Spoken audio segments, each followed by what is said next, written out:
Work in process, c'est une façon de se réinventer, de réinventer le monde du travail, de se dire qu'on peut bosser moins et mieux, qu'il n'y a pas de règles en la matière, qu'on peut développer son business en prenant soin de soi et que souvent, si on veut faire grandir l'un, il faut travailler sur l'autre. Ici, je vous partage des étapes, des méthodes, des outils, des réflexions, en bref, des process pour créer la croissance que vous voulez en respectant qui vous êtes. Salut au fait, moi c'est Marino Barré.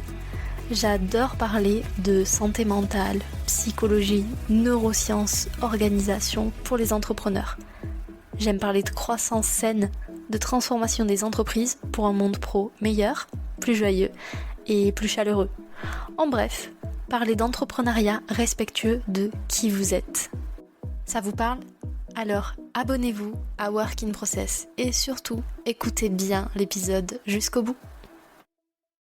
Bonjour à tous et bienvenue dans un nouvel épisode invité de Work in Process. Aujourd'hui, j'accueille encore une fois, vous allez me dire, un copain entrepreneur qu'on connaît tous et toutes parce que il fait partie des programmes de formation en ligne les plus reconnus du marché. Est-ce que vous devinez qui c'est ? Bon, je ne vous fais pas attendre trop longtemps. Cet invité, c'est Raphaël Torel. Salut Raphaël, comment vas-tu ? Salut Marine, ça va super bien et je suis très heureux et qu'on se retrouve et qu'on puisse échanger sur ce beau sujet qui nous attend aujourd'hui.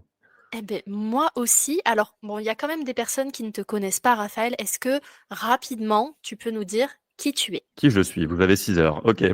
Qui je suis? Je peux te dire que je coach des entrepreneurs depuis 2018, donc depuis 5-6 ans à peu près, à la fois dans des programmes de formation pour entrepreneurs, débutants puis plus avancés maintenant, dans des masterminds qui regroupent des entrepreneurs également, et surtout dans ma pratique à moi, où j'accompagne des entrepreneurs à divers stades d'avancée de leur projet, avec un fort focus sur leur mindset, sur leur identité, sur leurs croyances, sur qui ils sont, pour leur permettre non pas juste de faire grandir leur business, mais surtout de devenir et d'exprimer pleinement la personne qu'ils ont envie d'être à travers leur travail et à côté aussi. J'adore. Tu permets aux entrepreneurs finalement de créer la vie qui va les nourrir, qui allume leur petite flamme intérieure et ça sur Work in Process. On adore. Aujourd'hui, Mm. Raphaël, moi je t'ai fait venir pour parler d'un sujet que tout le monde connaît, que je pense tout le monde vit, on verra, mais on va parler de comment comprendre et comment apprivoiser le syndrome de l'imposteur. Alors, si vous l'avez, ne fuyez pas, l'épisode va vous servir, je vous le promets. Première question que je fais dans tous les épisodes pour qu'on parte tous et toutes sur les mêmes bases, c'est est-ce que tu peux nous définir ce qu'est le syndrome de l'imposteur? Comment il se manifeste? Oui, bien sûr. Alors, c'est un mélange de pas mal de choses, en fait, mais c'est habituellement un doute qu'on peut avoir sur nos aptitudes ou nos compétences et un sentiment de ne pas mériter les succès, les victoires qui nous arrivent en les attribuant du coup à des causes extérieures. En se disant des phrases du genre j'ai eu de la chance, c'est parce que j'étais au bon endroit au bon moment, c'est parce que cette personne m'aime bien, euh, tout ce genre de choses-là. Et du coup, les pensées dominantes qu'il y a derrière, c'est que bah, on l'a échappé belle cette fois-ci et on avance un petit peu sans que personne se rende compte qu'on ne sait pas ce qu'on fait, et qu'il y a bien un jour où on va être démasqué et où tout le monde va se rendre compte qu'en fait, on n'est pas du tout légitime pour faire ce qu'on fait, on n'est pas assez calé, on n'est pas assez compétent, etc. Donc c'est un mélange de doute de ses aptitudes et de cette sensation de ne pas mériter. Et du coup, ça peut se manifester de plein de façons différentes, en fait, selon les personnes. Soit par une peur de l'échec qui du coup paralyse et empêche de passer à l'action, soit par un perfectionnisme, parce que si on se dit, ben, au moins, si j'essaie d'être parfait, les gens vont pas me griller et j'essaie de me blinder comme ça, soit par une autocritique qui est très forte, cette fameuse manque d'aptitude à célébrer ses victoires dont je te parlais tout à l'heure, le fait de ne pas accepter les compliments quand on nous en fait et se dire ah non non non mais non tu sais pas moi en fait je suis nul mais toi tu me félicites comme si j'étais bon et je savais ce que je faisais. Bref, il a vraiment plein de visages. Alors, on voit que finalement, il peut être partout, il peut être plus ou moins insidieux en fonction de votre situation. Moi, la question qui me tracasse, c'est est-ce qu'on peut s'en débarrasser ou est-ce qu'on est condamné à vivre avec toute notre vie? En fait, moi je pense que la question c'est pas de s'en débarrasser parce que c'est quelque chose de complètement normal comme on va voir pendant cet épisode.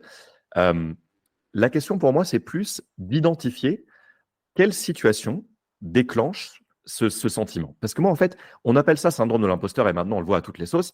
Euh, J'aime pas ce mot de syndrome, personnellement, parce que je trouve que ça pose une étiquette comme si c'était quelque chose de définitif. Tu vois, genre, ah, moi j'ai un syndrome de l'imposteur, donc trois petits points. Or, la réalité, c'est que c'est en fait des sensations et des émotions qui arrivent dans certaines circonstances et dans certains environnements, mais pas tout le temps. Tu vois? Et c'est facile de prendre des raccourcis ensuite en se disant: «J'ai pas confiance en moi, j'y arriverai jamais, quoi que je fasse, je manque de confiance», alors que ça, c'est faux. On a tous des zones de notre vie où on a plus confiance en nous que d'autres et où on doute moins que d'autres.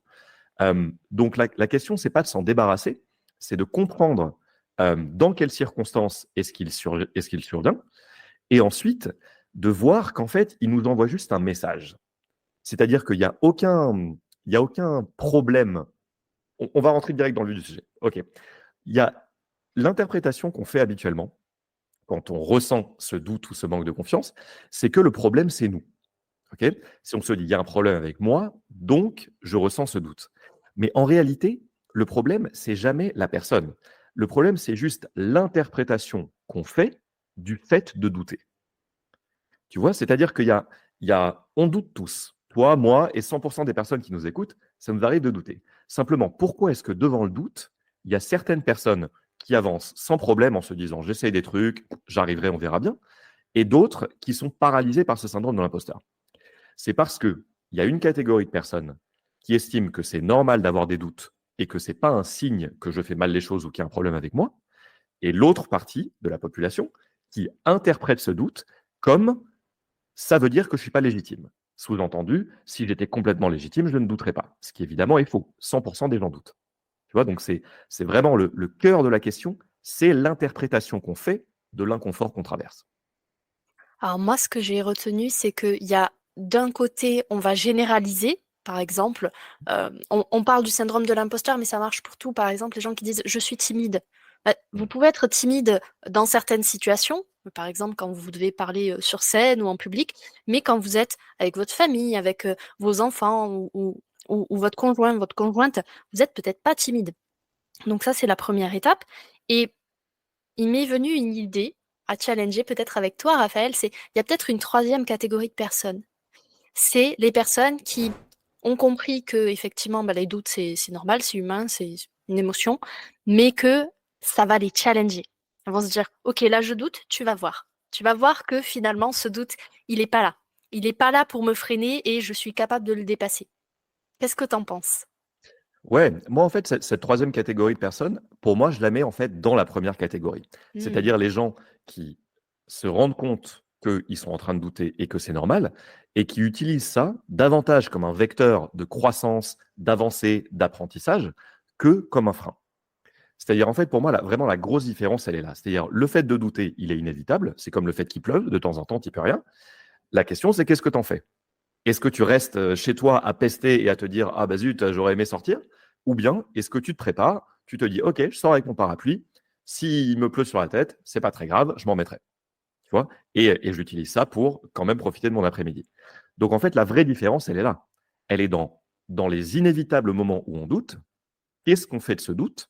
Et est-ce qu'on l'interprète comme le fait qu'il y a un problème ou comme le fait que c'est quelque chose de totalement normal et que c'est un levier de croissance? En plus de ça, c'est génial de douter. C'est génial de douter parce que le jour où tu as des certitudes, tu figes ton identité. Ouais. Or, le flow de la vie fait que tout est en perpétuel mouvement. Donc, plus tu apprends à embrasser ce mouvement et à aller avec, plus tu, tu vis ta vie, disons, d'une façon qui est c'est quoi le mot que je cherche? C'est pas flexible, mais en fait, tu arrêtes de lutter contre le flot de la vie, Tu tu lâches vois? prise. Ouais, tu lâches prise et tu acceptes qu'il y a certaines choses qui sont complètement hors de ton contrôle et d'autres qui sont dans ton contrôle, en particulier les croyances que tu nourris et les comportements qui ensuite vont avec. D'où l'importance d'aller à la racine de ce comportement et de nourrir des croyances qui sont plus, utiles ou plus aidantes que, «Je n'ai pas confiance en moi et ça va se voir, je ne suis pas légitime» et cetera. Tu vois? C'est en allant à la racine de ces croyances et de ce qui les a générées qu'on peut créer un chemin qui est plus propice à son épanouissement. Je sais que parmi les personnes qui sont en train de nous écouter, il y en a qui se disent mince, je fais partie de la deuxième catégorie, donc celle qui interprète le doute comme quelque chose de péjoratif ou en tout cas de désagréable, et qui se disent je suis fichu, je suis dans cette case et je pourrais pas en sortir. Et ce que j'aimerais qu'on dise à ces personnes-là, tu me confirmeras, Raphaël, c'est que, en fait, être dans une situation ou dans une autre, comme on l'a dit tout à l'heure, c'est pas définitif. En bossant sur votre mindset, vos croyances, votre comportement, etc., vous allez pouvoir, si vous le souhaitez, bien sûr, changer de catégorie. Du coup, Absolument. est-ce que il y a une méthodologie? Est-ce qu'on a un process pour commencer à apprivoiser son syndrome de l'imposteur? Hmm. On a un work in process même. On va pouvoir te le détailler. Alors, je te dirais pas que c'est un process, mais il y a plusieurs éléments que je peux donner aux personnes qui nous écoutent pour commencer à avoir des pistes. Mhm. Juste pour l'anecdote, tu sais quoi, c'est marrant. Toi et moi, on s'est connus il y a quelques années maintenant, Oui, à travers une communauté d'indépendants, de notre ami Thomas Burbidge, si ma mémoire est bonne. oui. Et je sais pas si tu te souviens, mais à l'époque, j'avais fait une masterclass sur cette communauté qui s'appelait Comment dépasser son syndrome de l'imposteur ou quelque chose comme ça. Sachant qu'à l'époque, j'avais quand même pas vraiment confiance en moi, mais que je me suis dit, allez, je contribue imparfaitement à la conversation, on verra bien ce qui se passe, le doute c'est normal, ça me permet d'avancer. Et je me faisais la réflexion aujourd'hui, juste avant qu'on enregistre, que cet épisode, c'est le 20e épisode de podcast sur lequel je suis invité. Donc c'est juste une parenthèse pour dire aux gens qui nous écoutent que c'est complètement possible de partir d'un endroit de manque de confiance et de petit à petit construire cette confiance avec l'expérience et avec des petites sorties de zone de confort. Donc ça, c'est déjà un élément que je peux partager, qui est que en fait, la confiance, le manque de confiance en soi, qui est un des éléments constitutifs de syndrome de l'imposteur, on peut le travailler par de la théorie, par évidemment de la thérapie, par du coaching, etc., par mieux comprendre d'où ça vient. Mais il n'y a que le passage à l'action et l'exposition répétée, et à petite dose et à de plus en plus grande dose, qui va permettre de muscler cette confiance en soi. Donc, un des conseils que j'ai, c'est de commencer avec des petites actions qui font un petit peu peur, mais pas trop, juste ce sweet spot entre ça me challenge, mais je sais que je peux y arriver, et petit à petit de voir ça comme un muscle qu'on développe. Ok. Ouais. Ensuite, en plus de ça, moi j'invite les personnes qui nous écoutent à se demander quelles associations mentales elles font avec le fait de se mettre en avant, de parler de soi, de célébrer ses victoires, etc. Parce que un des mythes qui sont les plus pernicieux par rapport au syndrome de l'imposteur, c'est qu'on se dit que on s'y accroche parce que au moins, ça me fait rester humble. Au moins, je garde les pieds sur terre. Et puis, au moins, ça m'aide à m'améliorer. Et puis, je ne deviens pas complaisant. Et puis, c'est quand même beaucoup mieux d'être humble que d'être arrogant. Ce genre de choses. J'ai envie de dire aux personnes qui nous écoutent que c'est complètement faux, cette croyance. Parce que, en fait, ce que ça fait, c'est juste que ça fait se sentir anxieux dès qu'il s'agit de passer à l'action. Et du coup, qu'on ne profite pas des choses importantes. Donc en fait, quand tu nourris cette croyance, tu n'es pas humble, juste tu te rabaisses, ce qui sont deux choses complètement différentes. Et le fait de mettre en avant ses talents, sa capacité à aider, son expérience, se mettre devant ses clients, avancer imparfaitement, c'est pas du tout de l'arrogance. C'est juste ce qu'il y a de plus propice à construire un business et une vie épanouissante. Donc déjà, si vous associez le fait de rester dans votre zone de confort et votre non-passage à l'action avec le fait de rester humble, faites attention à ça.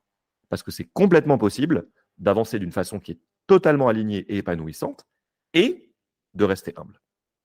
Je fais une parenthèse là-dessus parce que je me suis rappelé une expérience que j'ai vécue il n'y a pas si longtemps que ça, au final, sur la modestie.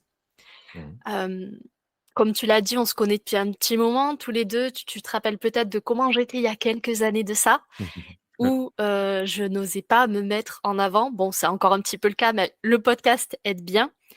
Et ma croyance à cette époque-là, c'était si je me mets en avant, on va penser que je me vante, que je suis prétentieuse, que je suis hautaine, bref, vous mettez tous les adjectifs que vous voulez.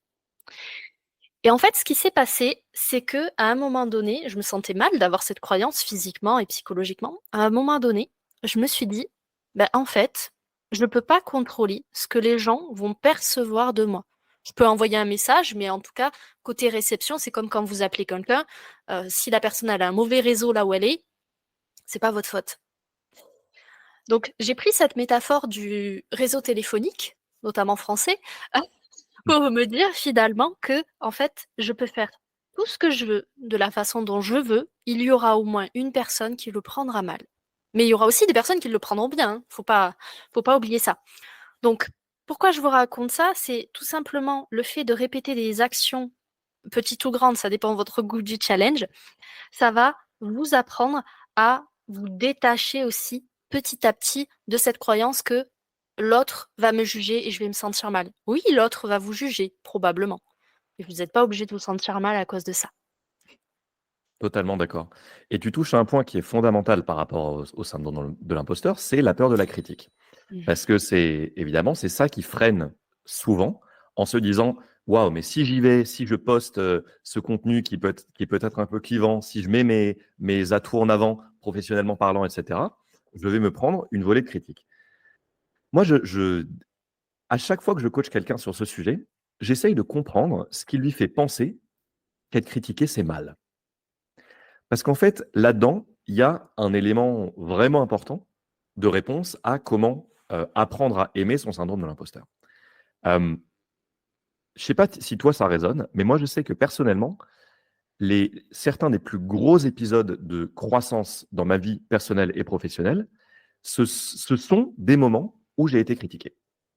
C'est-à-dire où soit ça a été des critiques, hem, un peu gratuites et pas constructives qui m'ont appris que en fait, ce que tu viens de dire, à savoir, quoi que je fasse, il y aura toujours des gens chez qui ça résonnera pas. Soit ça a été des critiques constructives qui m'ont permis d'identifier des angles morts, de voir des choses que je ne voyais pas et du coup, de m'améliorer ou d'avoir une perspective plus complète de ce qui se passait. Donc, dès lors qu'on a un petit peu travaillé son rapport à la critique et qu'on comprend d'où ça vient, encore une fois, il y a plein d'outils, il y a des lectures, il y a des thérapies, il y a du coaching, tout ça, ça peut aider à comprendre pourquoi est-ce qu'on a aussi peur de la critique. Hem, une fois qu'on a mis le doigt là-dessus, on peut se dire: «En fait, être critiqué, c'est ce que je devrais rechercher». C'est ce que je devrais rechercher parce que ça m'enverra toujours des informations sur un, mon audience, 2, moi-même, 3, ma résilience et ma capacité à recevoir ce genre de critiques, et cetera. Et donc, si les gens qui nous écoutent se disent: «Au moins quand je reste, dans mon petit coin, mon but principal, c'est de ne pas être critiqué», je vous invite à aller voir quels sont les inconvénients si, terribles que vous percevez avec le fait d'être critiqué. Parce que qu'est-ce qui fait qu'on a peur de quelque chose au final? On le On a peur connaît de pas. quelque chose, d'abord si on ne le connaît pas, absolument, et en plus, quand on a peur que quelque ch que pardon, que quand cette chose arrivera, elle nous crée plus d'inconvénients que d'avantages. Donc le jour où tu comprends qu'il y a autant, voire plus de bénéfices que d'inconvénients à être critiqué, ta peur de la critique, elle disparaît. Donc en fait, c'est ce travail-là qu'il y a à faire pour pouvoir aller plus en confiance, se montrer, s'exposer, parler de ses talents, se mettre en avant comme tu disais tout à l'heure. Ouais. Là, on a parlé de critiques extérieures.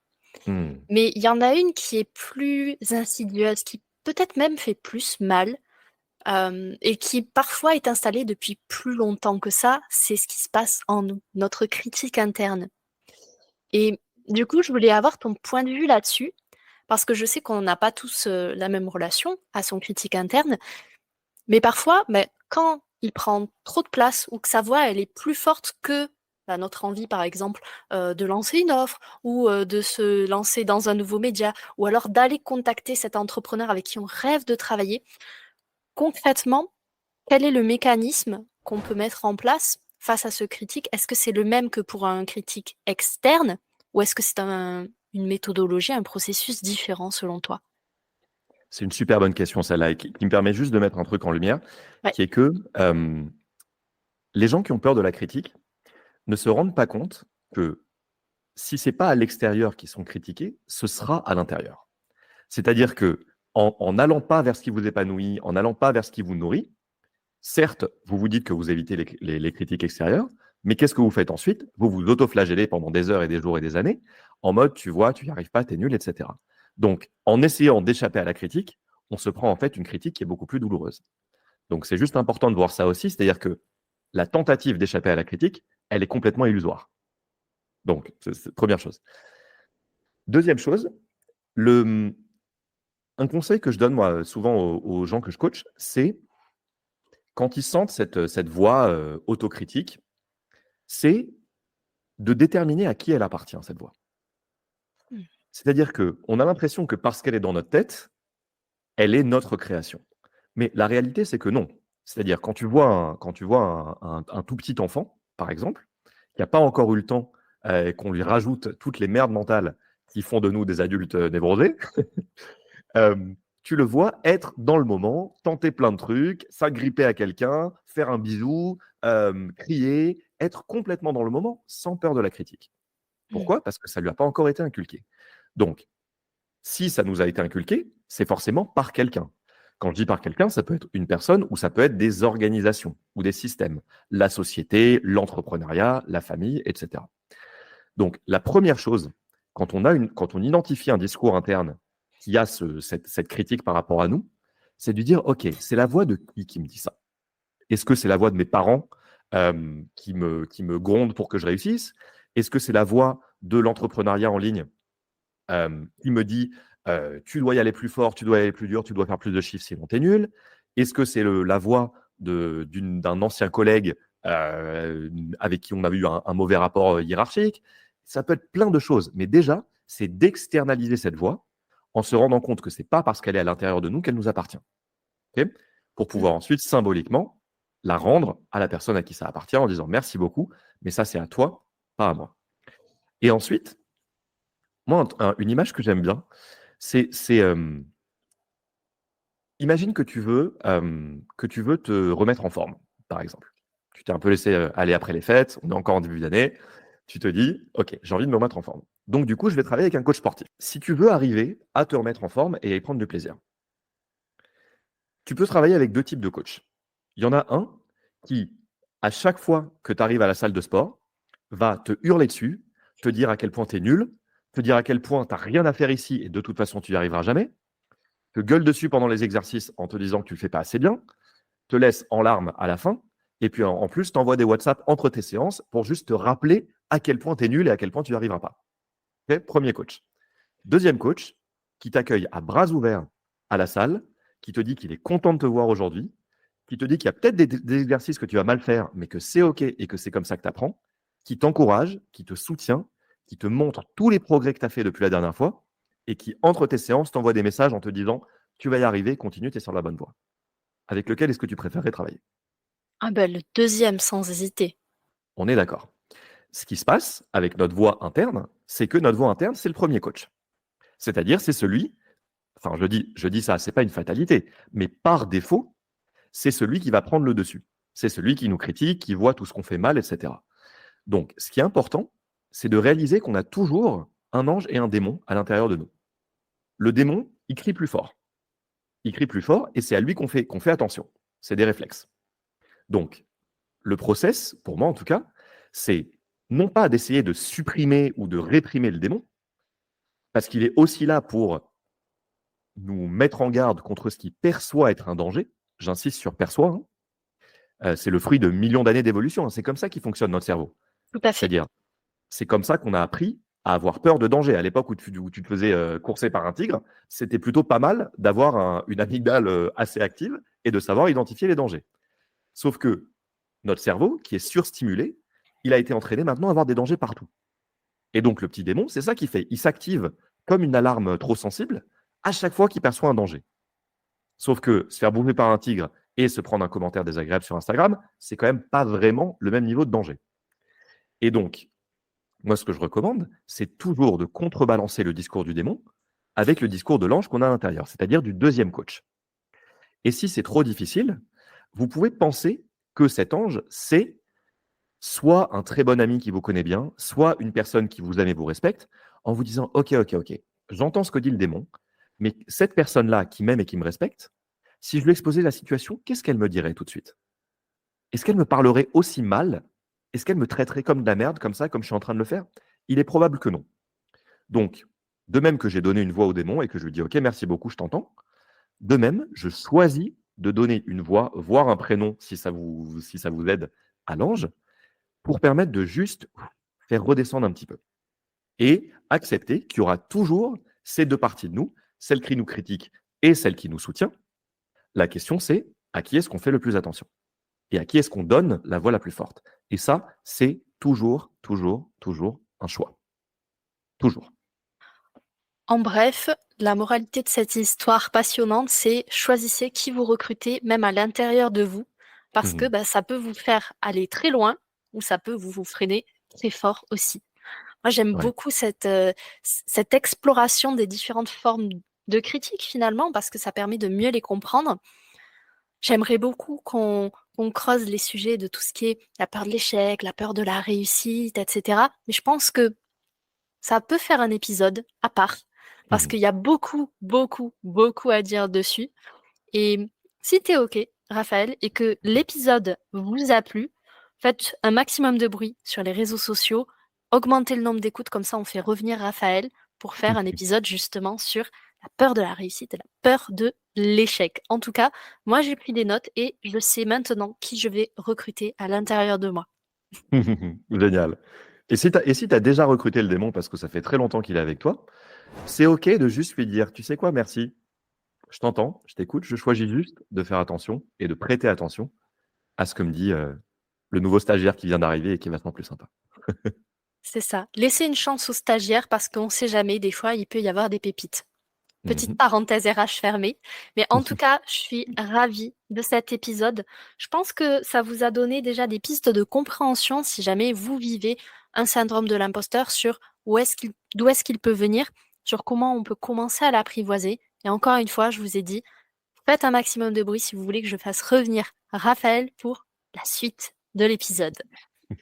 Ce sera avec grand plaisir. Écoute, si c'est OK pour toi, il y a juste un truc qui vient de me venir en tête, qui va prendre 30 Vas-y. secondes, mais qui me semble vraiment important de partager. Ouais. Parce que moi, c'est une prise de conscience qui m'a vachement aidé sur mon chemin de confiance en moi d'apprivoiser ce syndrome de l'imposteur.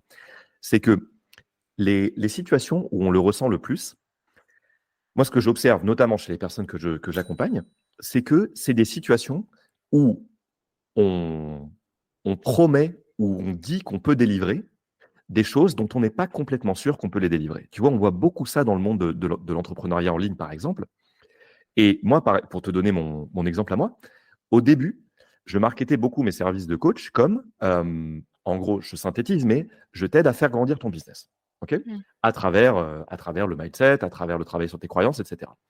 Mais il y avait toujours un truc qui résonnait pas et qui était un peu tendu en moi quand je pensais à ça, jusqu'à ce que je comprenne qu'en fait, c'était que moi, je peux aller jusqu'à un certain point, mais je ne peux pas m'engager à faire grandir un business.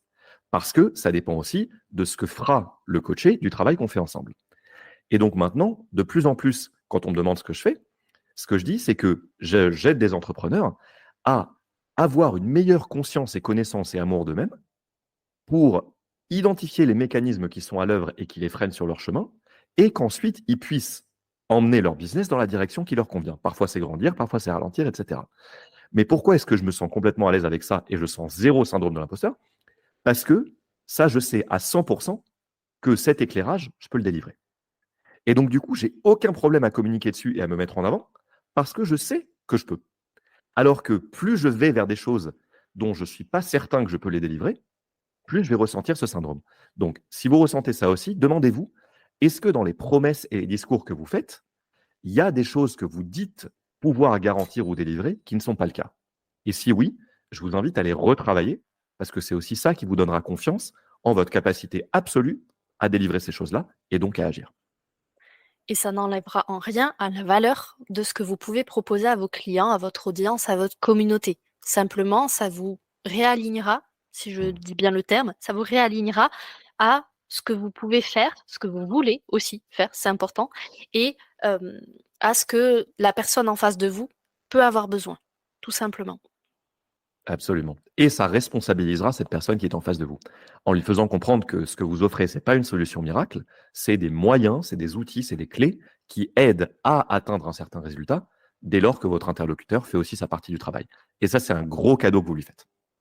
Et c'est important de le rappeler parce que quand on fait de la prestation de service, j'ai l'impression que beaucoup se mettent la pression sur il faut que je crée du résultat, absolument. Il faut que j'ai une promesse avec des chiffres, par exemple, je te fais gagner 4 heures de temps de travail par semaine. Mmh. Mais comment est-ce que concrètement, on peut s'assurer de faire gagner 4 heures à tout le monde? Peut-être que déjà tout le monde ne veut pas gagner 4 heures, mais en plus de ça, c'est aussi de se dire, en fait, moi, je te donne des outils qui fonctionnent. Et c'est ta responsabilité derrière de les mettre en place. Je peux pas faire le travail à ta place. C'est une collaboration. Et comme dans une relation, il y a deux parties. Il faut que les deux parties fassent leur part du boulot. Amen. J'ai rien à rajouter. Du coup, on va finir l'épisode là-dessus. Votre challenge de cette semaine, puisqu'il y en a toujours un maintenant en 2024 sur Work in Process, c'est déjà d'identifier si vous avez un syndrome de l'imposteur. Première étape. Si vous en avez un, c'est d'analyser d'où il peut provenir. Est-ce que c'est une peur de l'échec, de la réussite? Est-ce que c'est une peur de regard de l'autre? Bref, vous avez écouté l'épisode, donc vous savez vers quelle direction vous tournez et commencez à voir qui vous parle à l'intérieur, mais aussi à l'extérieur. Est-ce que c'est le coach militaire expérimenté qui vous crie dessus? Ou est-ce que c'est le gentil petit stagiaire qui vient d'arriver et qui voudrait juste avoir un petit peu de place? À vous de voir.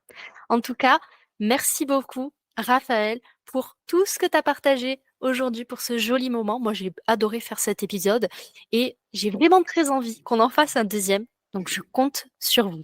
Ce sera avec grand plaisir. Merci à toi, Marie. L'épisode t'a plu? Tant mieux, je suis contente. Maintenant, en plus de relever le challenge que je t'ai posé cette semaine, tu as 3 options. Si tu veux aider à faire découvrir Work in Process autour de toi, tu peux le partager à ton réseau, mais tu peux aussi mettre 5 étoiles sur ta plateforme d'écoute préférée et lui laisser un avis positif. Si tu as envie de discuter avec moi, on se retrouve sur Instagram, LinkedIn ou même dans la newsletter 1% qui te donne chaque semaine des actions concrètes pour bosser sur ton business. Et comme ça, tu pourras me partager directement tes ressentis sur le sujet du moment. Merci encore pour ton écoute. Je te dis à très vite dans un prochain épisode.